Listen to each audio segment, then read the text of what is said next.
Welcome to moon matter. इस वाली video में नेशनलिज्म इन इंडिया के इम्पोर्टेंट क्वेश्चंस को डिस्कस करेंगे। सबसे पहले क्वेश्चन में पूछा है नॉन कॉपरेशन मूवमेंट सिटीज और टाउन्स में कैसे फैला, जिसके आंसर में हम लिखेंगे शुरुआत में तो मिडिल क्लास का स्ट्रॉन्ग सपोर्ट मिला, हजारों स्टूडेंट्स ने ब्रिटिश स्कूल और कॉलेजेस छोड़ दिए, लॉयर्स ने भी बॉयकॉट किया, उन्होंने ब्रिटिश कोर्ट्स में काम करने से मना कर दिया, काउंसिल इलेक्शंस को भी बॉयकॉट किया गया, लेकिन मद्रास को छोड़कर फॉरेन गुड्स को भी बॉयकॉट किया, शराब की दुकानों पर भी धरना दिया और विदेशी कपड़ों को जलाया भी। लेकिन आगे चलकर ये मूवमेंट धीमा पड़ गया खादी के महंगे होने की वजह से और ब्रिटिश इंस्टीट्यूशन का कोई भी रिप्लेसमेंट नहीं मिला। नेक्स्ट क्वेश्चन में पूछा है गांधी जी ने 1922 में नॉन कॉपरेशन मूवमेंट विड्रॉ क्यों कर लिया? तो इसका पहला रीजन है चौरी चौरा का इंसिडेंट। एक्चुअली यहाँ प्रोटेस्ट करने वाले लोगों ने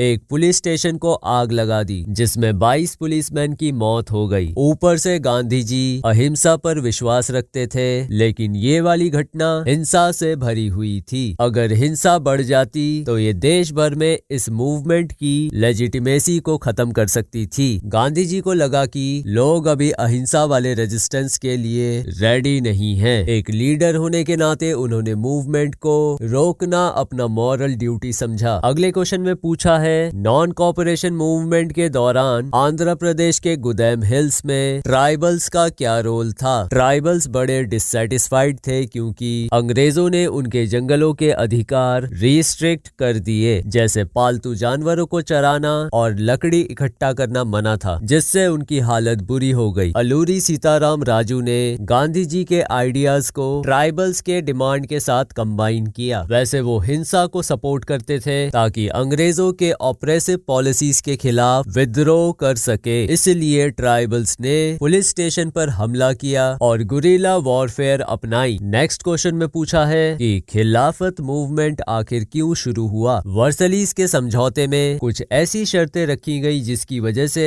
ओटोमन अंपायर कमजोर होने का डर था, जो मुस्लिम स्पिरिचुअल लीडर खलीफा के लिए नुकसानदायक साबित हो सकता था। मोहम्मद अली और शौकत अली जैसे लीडर्स ने एक खिलाफत कमेटी बनाई जिसका मकसद खलीफा की पोजीशन को वापस लाना था। बाद में खिलाफत वाले मामले को नॉन कॉपरेशन मूवमेंट के साथ कंबाइन किया गया ताकि हिंदूज और मुस्लिम्स को एक साथ लाया जा सके और फ्रीडम स्ट्रगल को मजबूत बनाया जा सके। नाउ अगला क्वेश्चन, सॉल्ट मार्च की वजह से सिविल डिसओबीडियंस मूवमेंट पर क्या असर पड़ा? सॉल्ट मार्च का मेन फोकस ब्रिटिश के सॉल्ट मोनोपोली को तोड़ना था। ये मूवमेंट एसेंशियल गुड्स जैसे नमक के ऊपर अंग्रेजों का कंट्रोल कमजोर कर देता है। गांधी जी के साथ हजारों लोग 240 मील जितना सफर करने के लिए जुड़े। इसके साथ ही देश के अलग अलग हिस्सों में इसी तरह के प्रोटेस्ट शुरू हुए। विमेन ने भी इसमें हिस्सा लिया। उन्होंने सॉल्ट लॉ को तोड़ा और विदेशी प्रोडक्ट्स को बॉयकॉट किया। ये मूवमेंट इंटरनेशनल सपोर्ट और मीडिया अटेंशन खींचने में कामयाब रहा, जिससे ब्रिटिश ऑपरेशन को पूरी दुनिया जान गई। सॉल्ट मार्च ने और भी चीजों को इंस्पायर किया, एग्जाम्पल के तौर पे टैक्स ना भरना। अगले क्वेश्चन में पूछा है कुछ कम्युनिटीज के लोगों ने सिविल डिसओबीडियंस मूवमेंट में लिमिटेड पार्टिसिपेशन क्यों दिखाया? अमीर किसानों की डिमांड थी कि लैंड रेवेन्यू कम किया जाए, लेकिन कांग्रेस ने इस पर ध्यान नहीं दिया। इस वजह से उन्होंने अपना सपोर्ट वापस ले लिया और जो गरीब किसान थे उन्हें कांग्रेस से उम्मीद थी कि उनका कर्जा माफ होगा, लेकिन ये डिमांड इग्नोर कर दी गई, जिससे गरीब किसानों का भरोसा टूट गया। जो इंडस्ट्रियल वर्कर्स थे उन्हें अपनी नौकरी खोने का डर था, इसलिए उन्होंने मूवमेंट में कम पार्टिसिपेशन दिखाया। और अगर दलित्स की बात करें तो कांग्रेस ने उनके लिए एक्टिवली काम नहीं किया, जिसकी वजह से BR अम्बेडकर ने अलग से मूवमेंट स्टार्ट किया। खिलाफत मूवमेंट की गिरती पॉपुलैरिटी और कम्युनल टेंशन की वजह से मुस्लिम्स का इन्वॉल्वमेंट भी कम हो गया। आगे मैप वर्क है, इनको भी देख लेना वीडियो पॉज करके। आई होप ये सारे क्वेश्चंस समझ आए होंगे। अगर वीडियो अच्छी लगी हो तो लाइक मार देना। तो मिलते हैं नेक्स्ट वीडियो में।